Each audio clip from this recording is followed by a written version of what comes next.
Demanding work, yes, but sustainable, humane even. Below them, 80,000 stonecutters and 70,000 carriers. 150,000 people assigned to the most brutal labor, quarrying rock and hauling it up mountainous terrain. These were not Israelites, they were foreigners, descendants of Canaanite peoples conquered generations earlier. And for them, there was no rotation, no 2 months at home, just endless work under permanent conscription. The Hebrew term is mas, corvée labor, forced service to the state. The Bible records it without editorial comment, but the math is unavoidable. Solomon's temple, the house of the God who liberated Israel from Egyptian slavery, was built substantially by slave labor. Overseeing this vast operation was a man named Adoniram, minister of forced labor. It was not a position that won friends.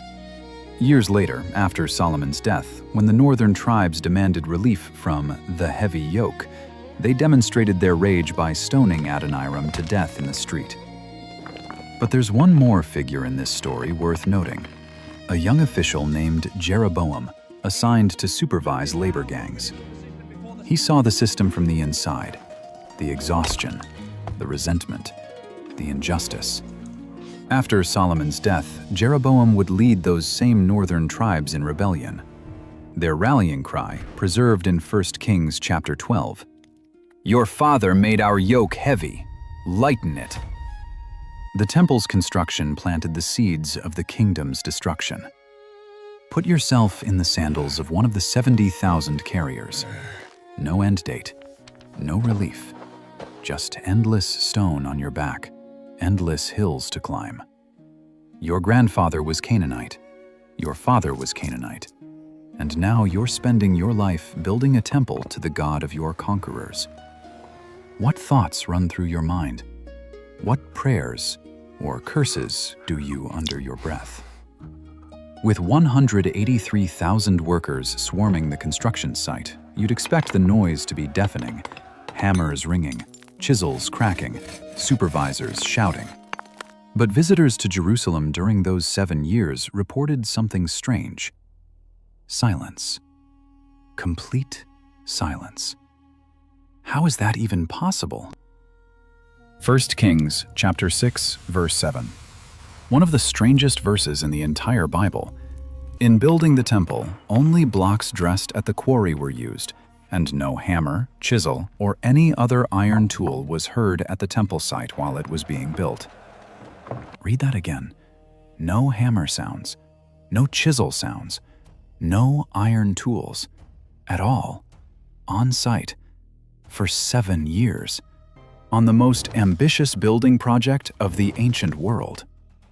Why would Solomon impose such a bizarre restriction? The answer is theological. In the ancient Israelite worldview, iron meant weapons. Weapons meant war. War meant blood. And blood could not touch the dwelling place of the God of peace. Exodus chapter 20 established the principle. If you use a tool on an altar, you will defile it. Deuteronomy 27 reinforced it. Altar stones must remain uncut. Solomon extended this logic to the entire temple. Every wall, every floor, every threshold. All of it treated as sacred space. The house of peace would be built by peaceful means. Silence wasn't just practical preference, it was worship. But how do you actually construct a massive stone building without any on-site metalwork?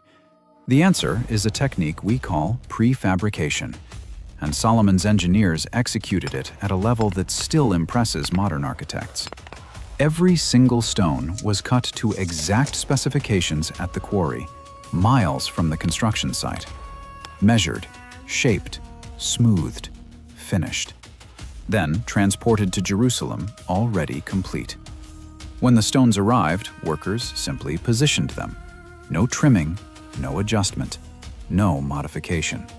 Like ancient Lego blocks, each piece had a designated position, and they fit perfectly. The precision required is staggering. Without computers, without laser levels, without standardized measurement tools. Every quarry team had to work from identical blueprints. Every stone had to match millimeter tolerances. One mistake, one block cut too large or too small, and the entire section would be compromised. The primary source for these stones? A massive underground quarry beneath Jerusalem itself, known today as Zedekiah's quarries or Solomon's quarries. 5 acres of caverns extending 200 meters into the bedrock. The stone extracted there is called meleke, royal stone. It has a remarkable property: soft and easy to cut while underground, but hardening to marble-like durability when exposed to air. Perfect for precision work. Descend into those quarries today. The air is cool. The silence is total. The same silence that filled these tunnels 3,000 years ago. Run your hand along the walls. Feel the ancient chisel marks. Somewhere in this darkness, 80,000 men spent years cutting stones by torchlight. Stones they would never see placed in the building above. Every mark they made was an act of faith in a plan they couldn't see. 7 years, $590 billion, 183,000 workers, millions of stones carved in darkness, assembled in silence. And finally, it was finished. But the construction was never the point. The real moment was still to come. The day of dedication arrived. All Israel gathered. Solomon stood before the massive bronze altar in the courtyard. The priests carried the Ark of the Covenant, Israel's most sacred object, the golden chest containing the tablets of the law, from the city of David where his father had housed it.